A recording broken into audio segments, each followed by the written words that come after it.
Hi, and thank you for being here. My name is Amy Bryant of Wild Child Counseling here in Atlanta, Georgia, and Parenting Beyond Punishment, which is an online learning and support community. And I am here today with Amy Phoenix of amyphoenix.com. She is a mom of five and a mindfulness facilitator and parent educator. And we've been doing these together for, I think, about 5 years. And um, my very first webinar, I was nervous, and she was like, let's just do some mindfulness breathing. And I was like, that would be lovely.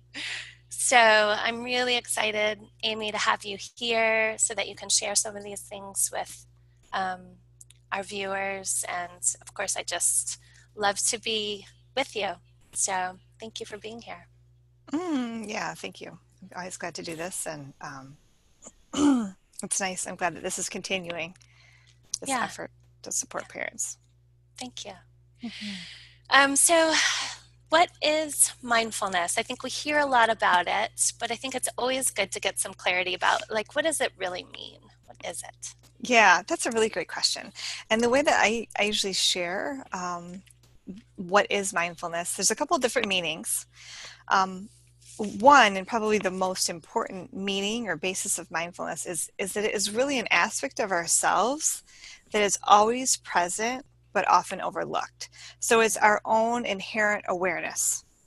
We have awareness and we have attention, and we can point our attention in a lot of different ways, and naturally our attention is going to get pulled in a lot of different ways, but we can develop the skill to bring our attention to our awareness and use it in specific ways. And so that's what mindfulness is. It's this base level inherent awareness of everything within ourselves and around ourselves, and then it's specific practices to be able to utilize that awareness more specifically, ways that actually can help us learn to identify our emotions, help us learn to slow down when we need to Yeah, slow down, to help ourselves get some more perspective, space inside, outside ourselves, help us learn how to respond to our emotions responsibly instead of just reacting to them. Sometimes reaction is absolutely what's needed, safety, you know, right.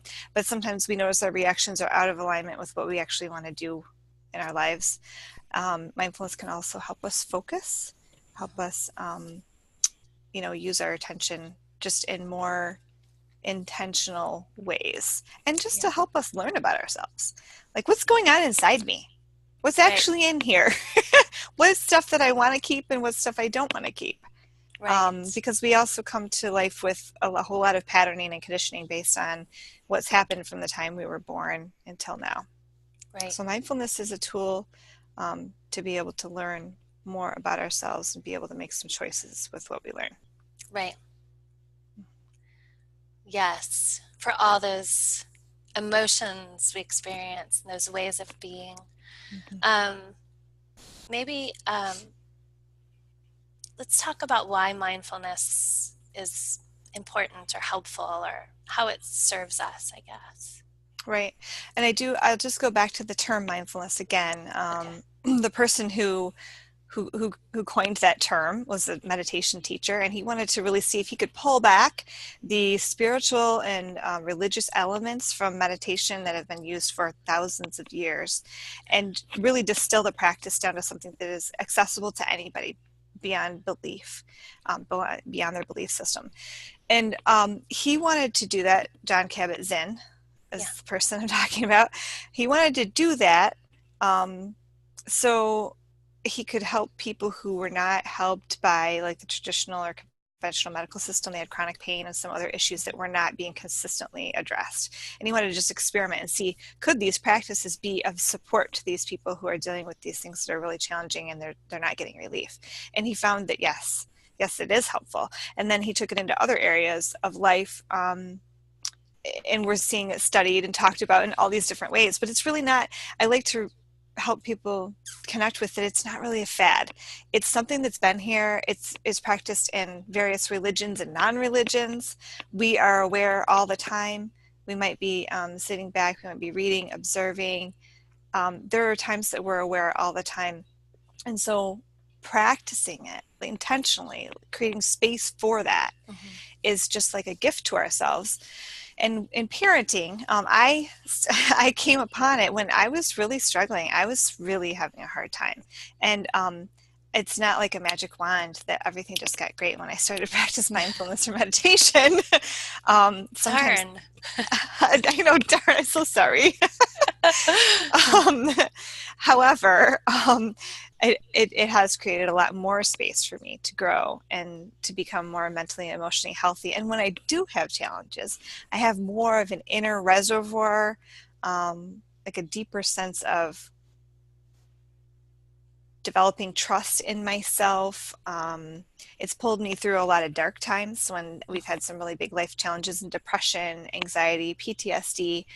So in the day-to-day stress, like not everybody's dealing with those big intense things, but in the day-to-day stress of parenting, we do have things that will come up with it will be challenging for us. And we're on on a continuum or a spectrum, and it's going to change depending on what's going on and what the situation is.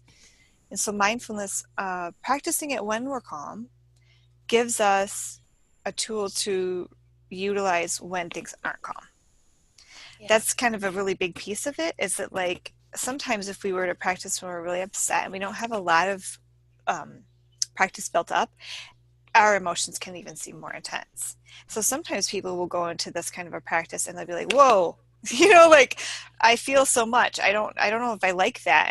And for someone that's really struggling or they have trauma, it's good to get some support, just someone safe that you can sit with, like a therapist or even a friend, or just someone that you can trust. Because sometimes we haven't had ever the support to sit with our emotions and actually feel them and let them kind of sift through our bodies and release or just transform. And depending on your own makeup and your history, that can be kind of an intense experience. And in practicing mindfulness, like I've done some therapy, when I've had different challenges and some childhood stuff working through in the PTSD, and I still utilize therapy. But in between, I meet with someone once a week or once every couple of weeks. In between, there's a whole lot of time to Yes. to work through those uncomfortable emotions or challenges. And the mindfulness is like an invitation to come inside myself, to honor what I'm feeling, and really make the choice in how I act on that. And if I make a mistake, if I act on that in a way that doesn't work for me, like early on when I spanked and I didn't want to, and it took me a while, like, okay, I don't want to do this. And at a Yeah. certain point there was no more physical punishment. But up until that point, there was a lot of, okay, I did that. What was going on in me? Why did I do that? And there was all these little layers of, Yes. why I would take that kind of an action, even when I didn't really want to. And Right. so it was bringing some gentleness, curiosity, compassion. That's the other piece about mindfulness, is that it's tuning into or bringing like a gentle curiosity to ourselves. Um, we're not generally also we don't also get a lot of guidance on how to be that. We have a lot of criticism that comes towards us, and we can then direct it at ourselves. So developing that gentle curiosity, compassion, kindness to ourselves, it helps kind of like soften, dissolve, heal, transform the buildup of negative emotion and guilt that we can carry when we have life experiences that feel shameful, or we do something as a parent that feels bad. And when we bring that kindness to ourselves, we can go, okay, like I did take that action. How can I make amends for that? And then I can do something different next time. Then we have space to learn some skills and actually put them into place. But the mindfulness, one of my favorite quotes that really speaks to me on this is one from Viktor Frankl, who wrote Man's Search for Meaning. And Yeah. it's the quote where he says, between stimulus and response, there's a space. And in that space is our power to choose our response. And in our response lies our growth and our freedom. Mindfulness is that space. Yes. And we need to be able to bring ourselves there, or we can help ourselves by bringing ourselves there to that awareness of that. Is much, it just takes repetition to be able to then come back to those challenges in a different way. Right. I love that you said, and I think it's worth noting that when you first start mindfulness, if you're not used to sitting with your feelings, it really can be overwhelming and startling and confusing. And to expect it can be helpful. I know that when I started my practice of mindfulness and even some meditation, I actually had to move because the feelings were so overwhelming.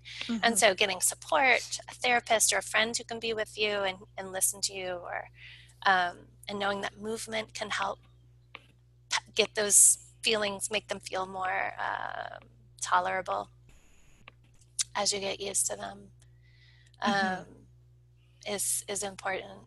And it does help us figure out what our triggers are, right? Like, oh, I notice when this happens. I always do this. Oh, that's something I want to change. Mm-hmm. We had someone say that they recently introduced their daughter who needed to choose high school classes next year, and they used the Myers-Briggs personality types this past weekend. And they everybody used it and found out what their type is. Is this type of understanding a way of gaining mindfulness? I think so, in terms of just becoming aware of Mm-hmm. what your characteristics and tendencies are, and then um, checking in to see, does this fit for me? What is true for this in me, Yeah. as far as this kind of a survey or personality type profile? Because there's Yeah. some pieces that'll probably feel like, oh yeah, that's spot on, Yes. and some And may it not. and some may not, and it Hmm. doesn't mean it defines you, right? It's Right. just some idea, some ballpark, and then you can use your mindfulness to say, is this something I want to nurture, or is this something I want to, maybe think about transforming in Hmm. some way? Right. Yeah. Hmm. Um, so mindfulness helps us in a lot of ways, Yes, definitely. especially, and not just as parents. I think as spouses and friends and colleagues and people in this world together, right? Hmm. Yeah, Um, definitely. do we want to practice some mindfulness or talk about some mindfulness exercises? Definitely. Okay. Yes, I definitely wanted to share some. Um, Did I rush us too quickly there? Okay. no, I don't think so. I'm just looking to see if there's anything else I want to add in. I think we really touched on the main points that we were going to, and Okay. you hit on that. It's really it's all of our lives, and it's Yeah. also for me. Pardon me. It's a nice. Um, it's a nice like few moments of rest, you Mm-hmm. know, in the middle of life too. I generally have a few minutes in the morning and before bed, and then when I'm feeling frustrated, it's nice Yes. too. So, and there's definitely a lot of different ways that people practice mindfulness. I'm going to share a couple today. We're going to start with just being mindful of sound, and then we'll talk a little bit about what that's like, and we'll also do like a breath exercise, and we could probably do some emotions too. So let's start with sound. We'll see how this goes with my mic on. I hope it doesn't like be too loud. And as we listen, I'm going to ring the bell. I'm just going to invite you to close your eyes if you're comfortable with that, or you can leave them open. But just as you listen, just kind of notice where you hear the sound, in your body, and see if you can notice when the sound ends, and then open your eyes and we'll talk a little bit about that. Okay? All right.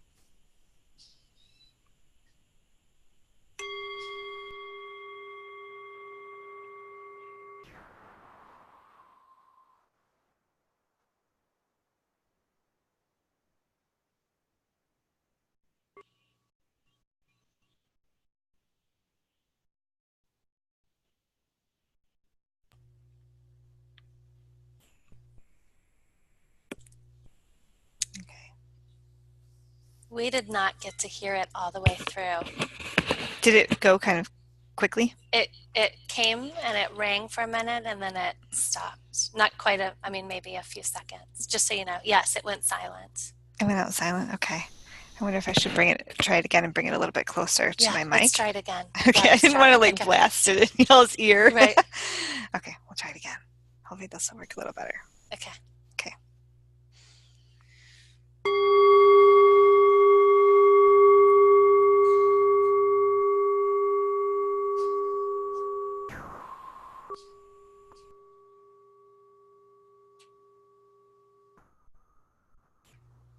So it lasted longer. And I think my best guess is that when you breathe, it picks up your breath and cuts out the bowl. And Okay. you have to breathe. I do. Okay, so I'm not sure how effective that was in terms of Okay. listening to sound and noticing Mhm. what's happening when you're listening to sound. So we heard the extended Okay. resonance feels safe. Yes. Yeah. We're doing a different kind of mindfulness. Right. Right. Yes. I always, when I've done this before, and I could feel it while I could hear it, it kind of vibrates here for me. It feels safe Mm-hmm. to me too. Mm-hmm. It's a good sensation here versus that I'm angry sensation that I sometimes feel here. Right. Um, so that was interesting. Yes. Okay, now I'm going to invite us. We focused on listening to something very specific, which has a safe, calming feeling for some. Now, I'm just gonna invite us to listen to the sounds that are around us Mm. for like 30 seconds and just see what that feels like. Okay, that sounds good. Okay, so just allow your eyes to close. Just bring your attention inside, noticing the sounds that you hear around you.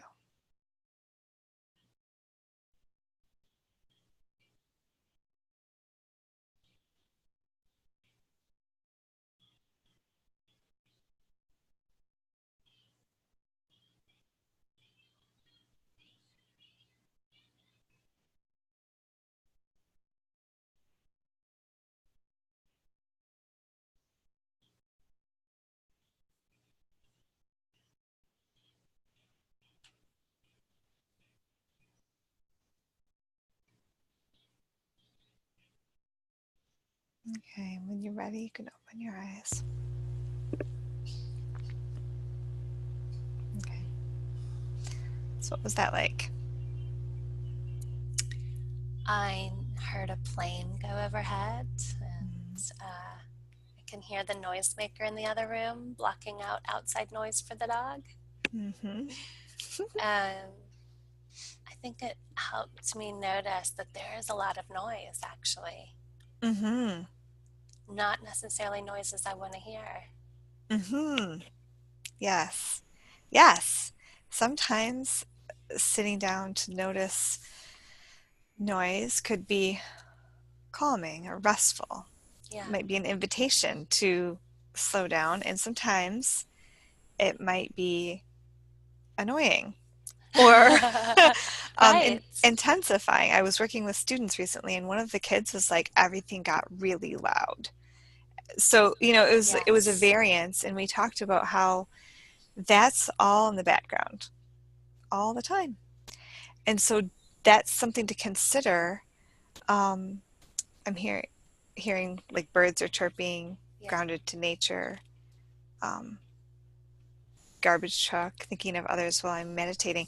There's just a variance, and that's all input. We're all interacting with that input at the time.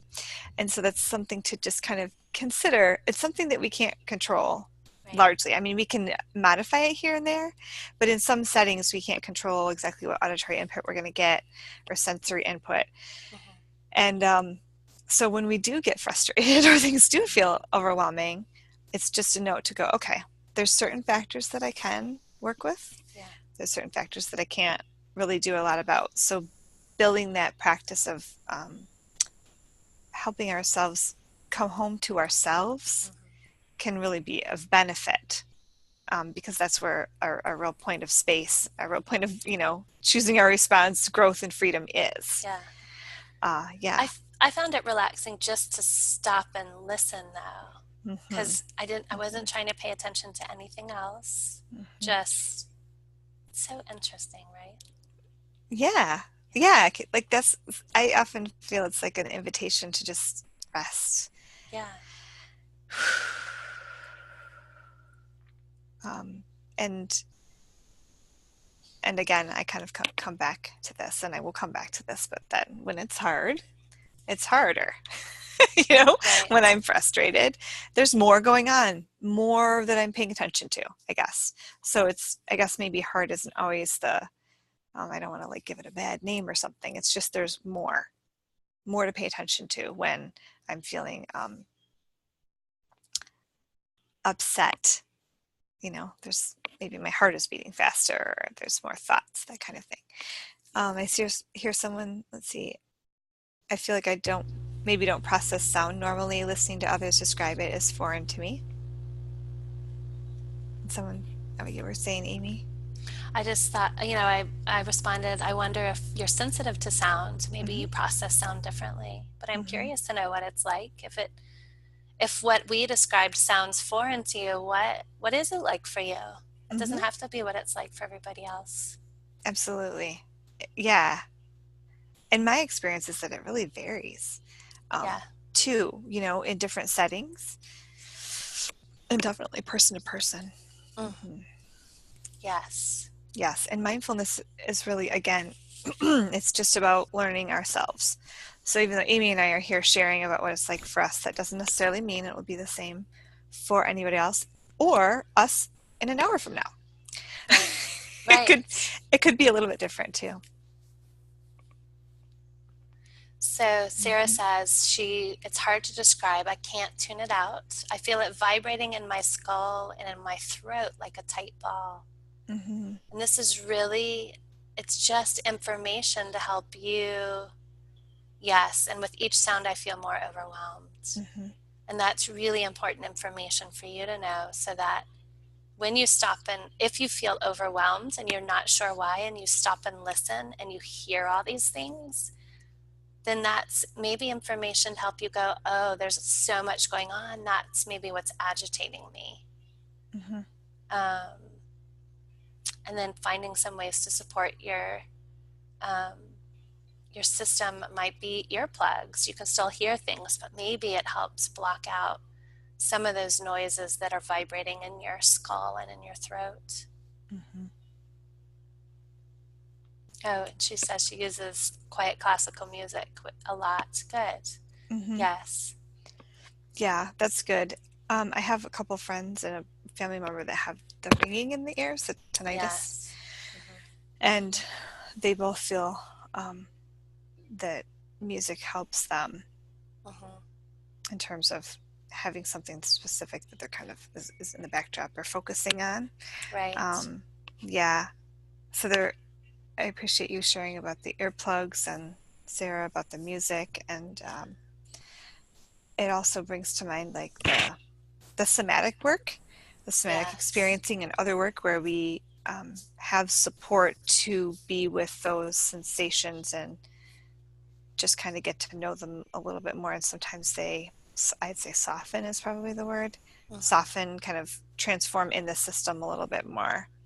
I don't know Right. if that would necessarily happen in this situation, but it's just something that comes to mind with it Well, too. and, we were speaking with Dr. Stephen Porges last week, and Mm-hmm. he's doing some work on sort of transforming these experiences that people have using music and stuff.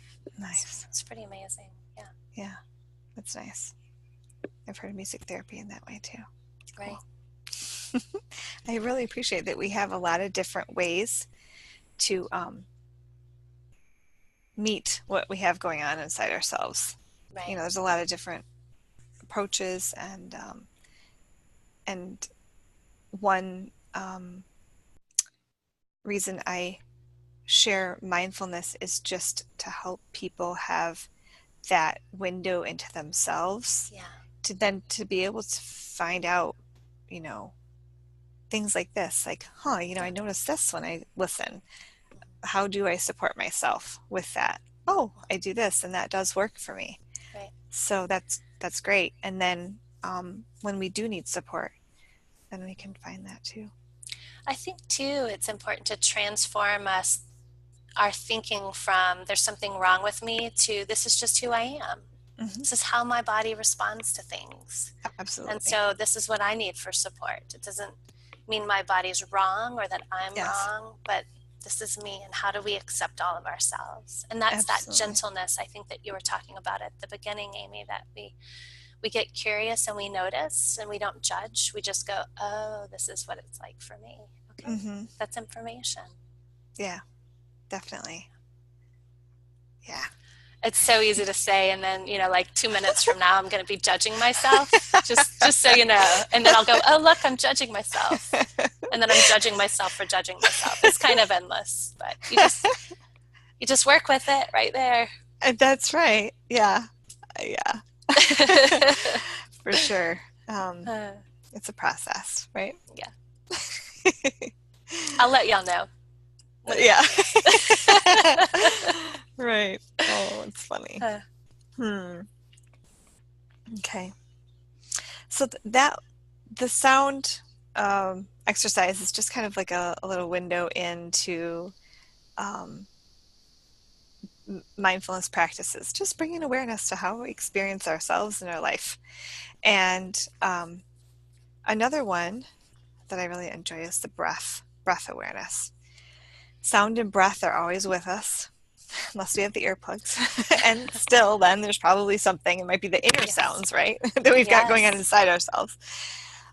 So sound and breath are always awareness or with us, and we can always um, tune into them. And again, just like with sound, um, breath is going to be a unique experience for each person. Some people, they're not as comfortable focusing on their breath. Some people, it's calming. There's variances in between. And while we do this one, if anybody listening finds that the breath exercise is just uncomfortable, you can kind of stay with it for a little bit and see if that uncomfortable feeling softens or moves or transforms at all. Or you can just bring your attention into your feet or hands and just really feel the inside of that part of your body instead. See how that feels. Okay, so I'm going to start with the bell, but this is just going to taper off like it did before when I breathe, probably. Start with the bell, and then I'm just going to guide you in about a minute of breath awareness. Okay? Okay.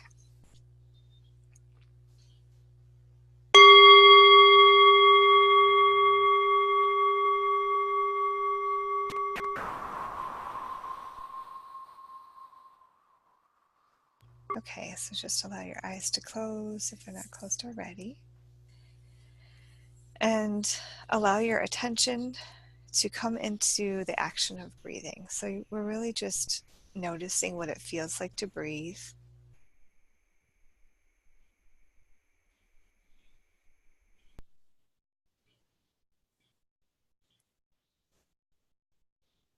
And if it's uncomfortable in this part, you can allow yourself to stay with it a little bit or bring your attention into your feet or hands. Just being curious where your attention goes in your breath or body.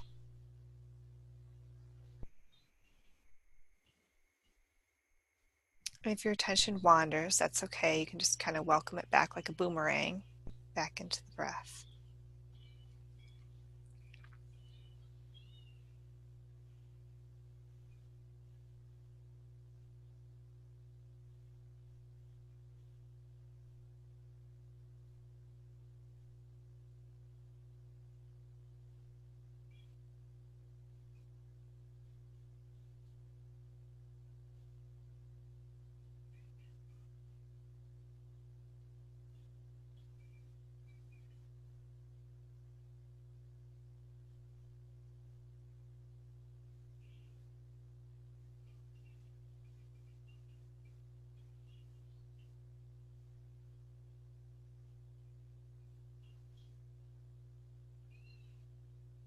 And then as we come to close, again, bring your attention deeply into your breath, noticing where you feel your breath come in and out of your body.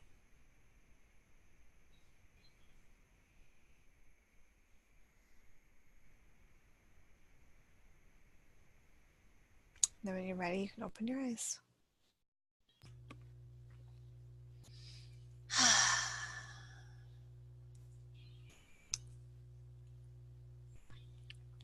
I don't even think I heard anything except when you spoke, which is such a different experience. Mm-hmm. Yeah.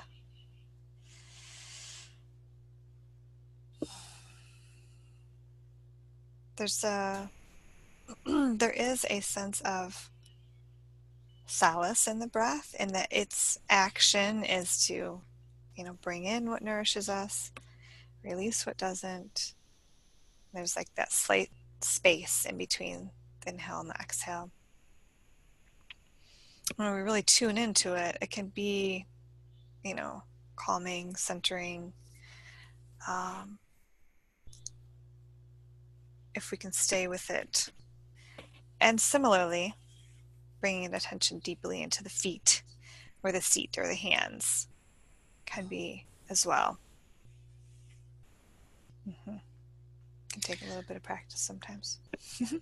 I like that. If you're feeling a little dysregulated or uncomfortable with the breath work, that you could bring your attention to the hands or the feet. It's kind of a nice way to get back in your body. Yeah, and some people find it helpful too to keep eyes open. There's the resourcing of like looking at 3 things in your environment that are somewhat pleasing to you, maybe not totally distressing. Just to focus on like, I'm right here in this space right now.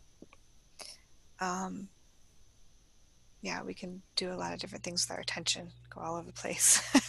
Right. So bringing it back home can be helpful sometimes.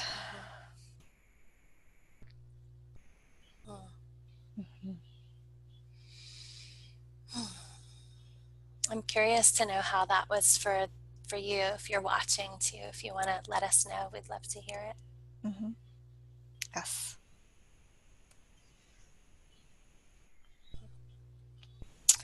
We will, my plan was to try it again without the bell and with really a focus on noticing where we feel it. Okay, we have one that's overly distracted. And I'm not sure if that means like there was a lot going on around you, or you mean your attention just kind of moved away from it and back, which is totally okay, normal. That happens. Right. That's why I talk about the boomerang, like, oh, there it went. And then just hard to not hear the phone dinging to let me know kids at school texting. Yes, definitely. I was very aware that I was on camera, so. Oh, look, okay. But then it went away. A sense of pulling in, like a pouring into my lungs, and it was calming. I couldn't stop being pulled away by noises around me, but I found when I opened my eyes and focused on one thing, it helped. Thank you, Sarah. Yeah. Erin says the phone is super hard to detach from. That pulls me all the time. Yes. Actually, I think Amy and I have talked about that in regards to Facebook over the years, how we have to take breaks and practice that as a form of mindfulness even. I think that's pretty common. Yeah, for sure. And I feel, I'm a single mom of 5, and so I'm like, I'm the one. We're all like, we have our major role, right, as parents, that we feel like I feel like I have to be on all the time. And then to some degree I do. And that's a lot of emotional, it's a lot of emotional energy that's constantly being in the background, right? Yes. And so there are some times that, I turn off the ringer. I say, don't interrupt me unless it's an emergency. And it's hard to do. It took me a long time to get where I could do that for even like a couple minutes. But it's helpful for me. It's like restorative to do that sometimes. So, and everybody's different. Sometimes I also don't do that, and I'm mindful with the distractions, because that's part of it too. We don't always have to turn everything off to be aware of what's going on inside ourselves. It's just that it can help us to practice to build up like that skill of being able to go inside. Sometimes it's just too much to contend with. Recently, I started working with a group of students in a classroom. It's an alternative classroom, and they have the choice of whether they participate with me or not. And so all the other kids in the room are talking and laughing and all this, and we're practicing this. Yeah. And it's kind of intense for them sometimes. And I'm like, you're really hanging in there. I commend you, because this is not easy to do when there's distractions. And at the same time, they're building a really valuable skill of being able to do it when there are distractions. So there's just lots of ways you can apply this to your life. Lots. I think so often, I could speak for myself, and I've heard this from other parents, that when I feel overwhelmed or stressed, I will go to my phone just to get some solace. Mm-hmm. And I find that now my practice is to notice that I'm going to my phone and try to take just maybe 60 seconds to breathe. Sometimes I still want to go to my phone, and sometimes I'm like, oh, I feel better, you know. Right. Um, Yes. Fancy says that she should try that every morning before the day starts. She says, thank you. Mm-hmm. And then Sarah says, I relate to the phone's strong pull. Also, any baby noises. She's sleeping next to me and snoring. So I know she's fine, but every twitch and squeak pulls my attention and raises my anxiety. I Mm-hmm. think that's, as parents and primary caregivers, when we're there with our children, it is kind of like that we're like, okay, what's Mm-hmm. going on? We're Yes. so attuned. Yes. And there's a lot of like good, healthy, protective mechanisms all in that, right? Mm-hmm. I think that's where it stems from. And then sometimes I've noticed in my own experience, it's like it gets um, intensified, magnified. It's more than maybe is needed at times. And that's going to vary on the situation. Um, Erin, Erin's saying, I feel like sleep is nearly as important as proper diet. Our brain needs sleep. Yeah, for sure. Yes. I agree. I don't always get as much as I'd like, and I really do like getting enough sleep. And the mindfulness really helps to um, offer some rest Mm-hmm. when we don't always get it. But back to the whole pull of different things, in our experience Mm-hmm. that could be there for us. And I really liked your comment about noticing, like, you might want to do something with the phone or whatever as a relief of stress. And in the beginning, you talked about um, being aware, like practicing mindfulness and needing to move. Mm-hmm. There's definitely a piece of this all that, like, that if the nervous system is Yeah. activated in a sense that we are protective, we've got a little bit of maybe fight, flight, freeze going on, even if it's at like a low level. Mm-hmm. Movement or engaging in something that's going to help us feel a sense of accomplishment, feel like we're going to create some sort of safety or order, or like there's a lot of different little things that could be in there. Yes. um, and so that's a piece of it too, is figuring out what is really helpful and what do I need right now. And we've got a lot pulling at our attention these days. We have so Yes. much input. Yeah. um, we just do. Mm-hmm. And short of like going and just holding up in a nature reserve community or something, which some of us might want to do. um, Well, and John wrote, sunrise walk on a nature trail early Sunday mornings before the world awakes is my yes. mindfulness. And it's Absolutely. lovely. Yeah. Yes, absolutely. Yeah. Absolutely. Yeah, I just took a walk this morning, and at some gardens we have here. It was really nice. It's just nice to be out, um, uh, not actively engaged in the pull of all the things that can pull Mm-hmm. us every which way. Mm-hmm. I think, too, to speak to that anxiety that comes along with all these things that pull our attention, finding some way when you feel, I don't know, Sarah, where you feel that anxiety, but to breathe into that space, Mm-hmm. which is also a practice, can help. There's some really interesting studies by people like Bruce Perry and Bessel van der Kolk about how that actual breath increases our ability to tolerate stress and anxiety, Mm-hmm. and decreases our stress and anxiety. So. Mm-hmm. Right, right. The breath is such a you know big piece of our life force. We take our first and we take our last, and we have all this in between. but in every Yes, it's so yes, true. in every moment, Yeah. this is happening, and we can control it, but it isn't involuntary as well, and really feeling it. So instead of like, when I was a young mom and my first husband would say, take, count to 10, take 10 deep breaths. And I would just get mad. I would just get Oh, more yeah. mad and more mad and more mad. Like, blah, stop telling me to do that. Like, and I'd even try it, but I'd just feel furious. And then You'd try it and you'd be furious. I That's so would, great. and I can see that. I'd feel mad that I'd feel mad, and like the whole judgment, right? I'm judging myself because I'm judging Yes. myself.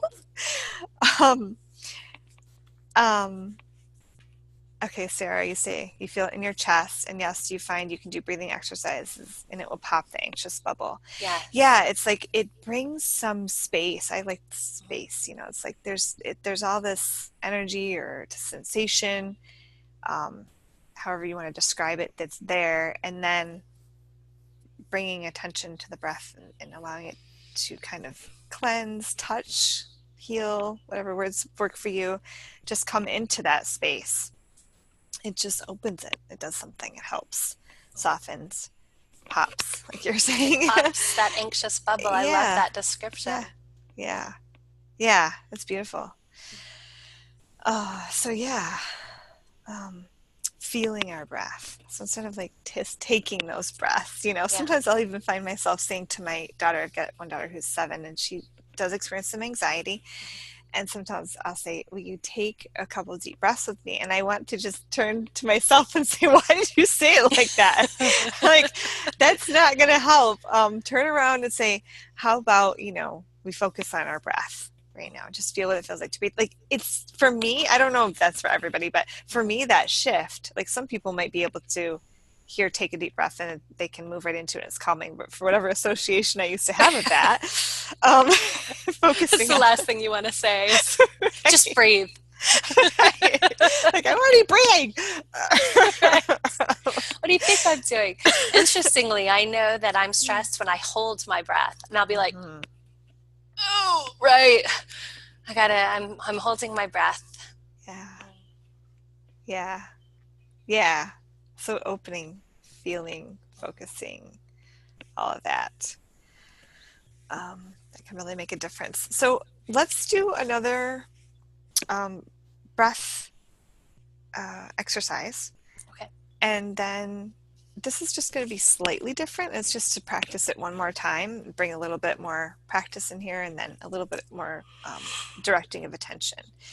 So I'm just going to remind us beforehand, if your attention wanders, you feel distracted, just kind of, I like to look at it as attention, like if it's like a flashlight that we have inside ourselves, we can point it wherever we want. So my attention, I know, is going to be in the backdrop, the sounds and everything that pulls at me. And I can also direct it into my breath. And I can also notice when it goes whoop out here, and then just invite it back Mhm. like the boomerang. So Yeah. I'm just going to practice that a little bit. Okay. Okay, I'll start with the bell here too. All right.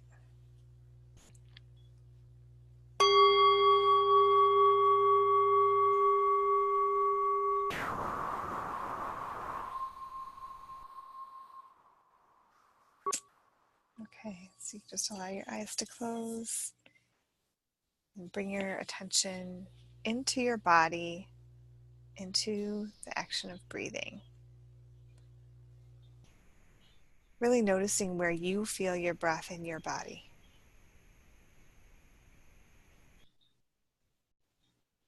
Maybe you really feel it in your nose, or your throat.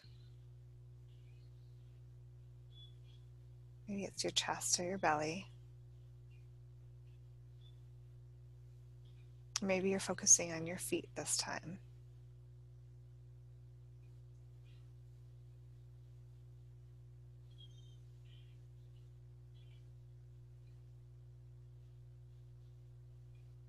Then notice on an exhale, notice the rest that's available in your breath when you exhale.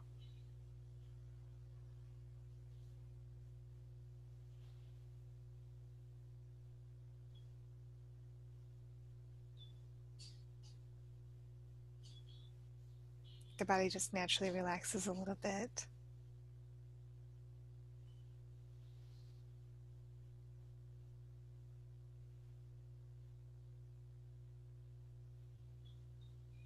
And if you notice any sensations in your body anywhere, you can just allow your breath to gently touch those sensations.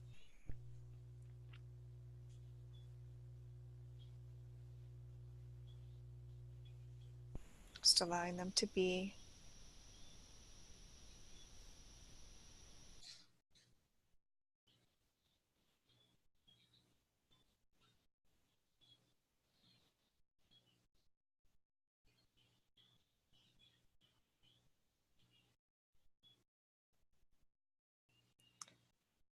And to close, just allow your attention to go deeply into your breath, noticing where you feel in your body. And just anchor your attention there for a moment.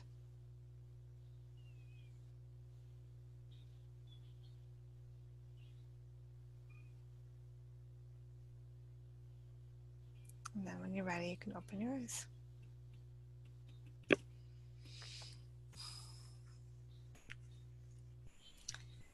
I see Erin. Erin, you said for 2 of your kids, you have them name 5 things for each sense, and that helps ground them during anxiety. Yes, thank you. So, how was this exercise of breath awareness for everybody? Well, now I'm glossy-eyed.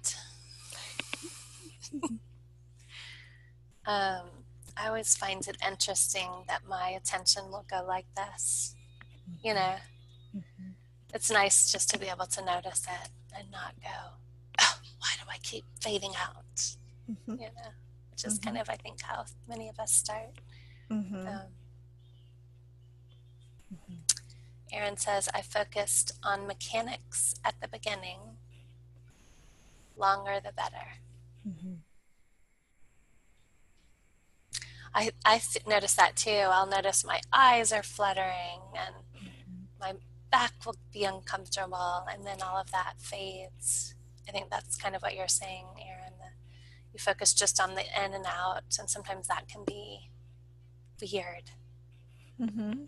Like, whoa, what is this? What do I do with this? Mm-hmm. Right.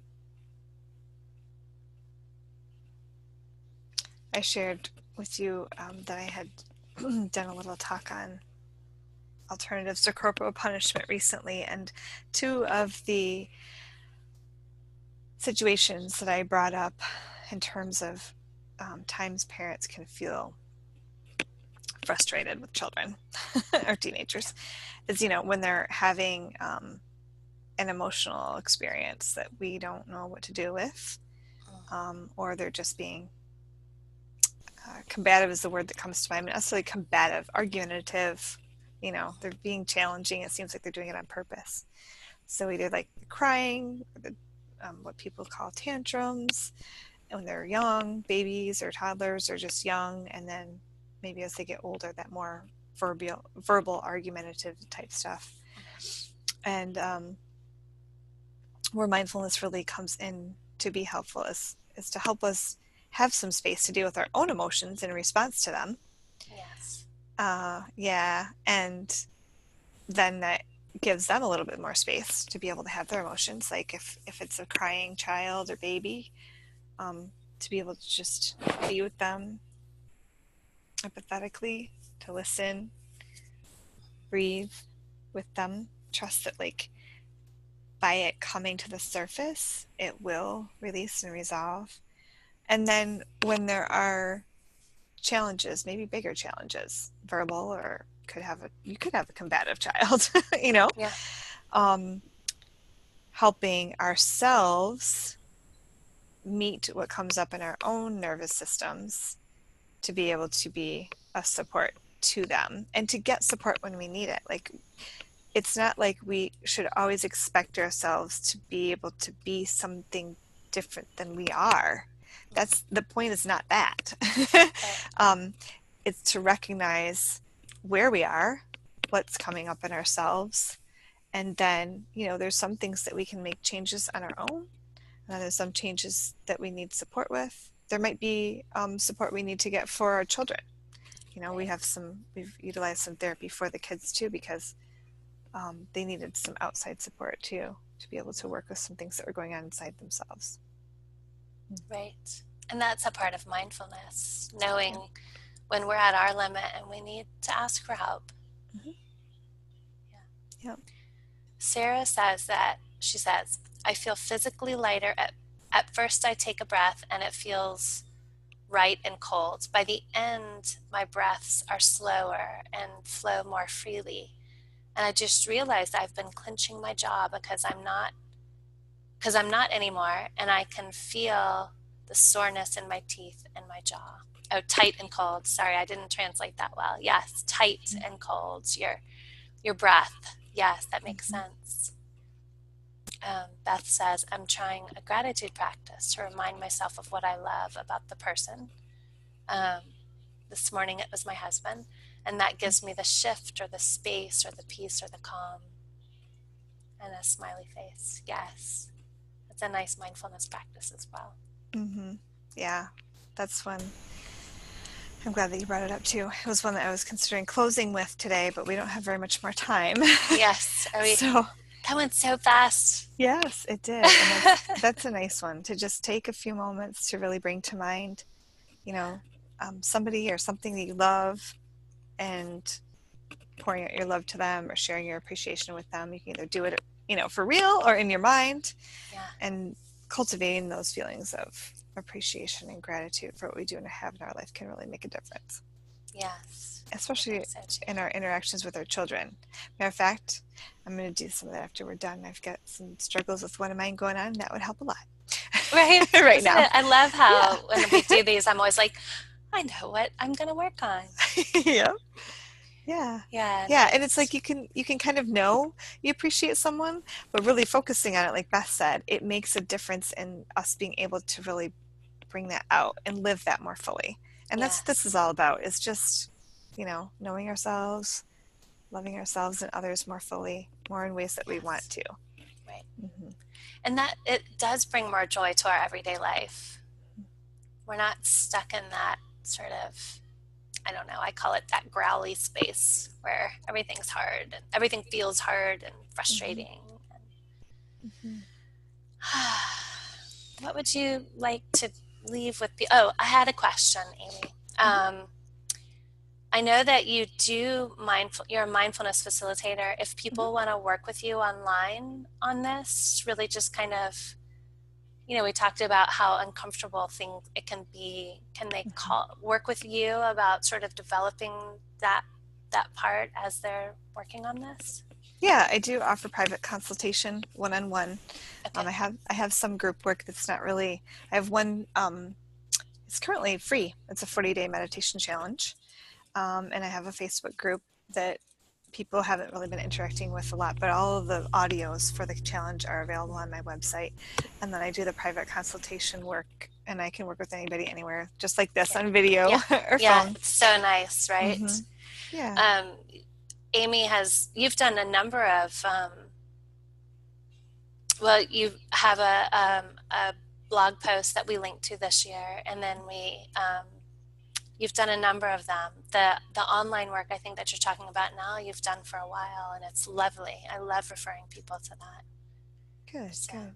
yeah, Yeah, it's all good stuff. it is. It is. Do you want to leave our listeners with anything today? I would like to invite you to consider what your takeaways are with this. So, whether it's about mindfulness, what you learned about yourself, and what you can take into your life that will help you. What did you find helpful that is really meaningful for you? And if you want to share that with us, you can. Or if you just want to take it with you and into your life, that's great. And thanks for being here. Thanks for Yeah. inviting me. Hmm. Yes. Thank you so much for being here today, Amy. I love having you on here. I love having the opportunity for people to come hear your experience and guidance. And if you're here watching this, thank you for taking the time to be here and really trying to, figure out what it is you need in your life. So it's helpful. Thank you. Yeah. Thank you.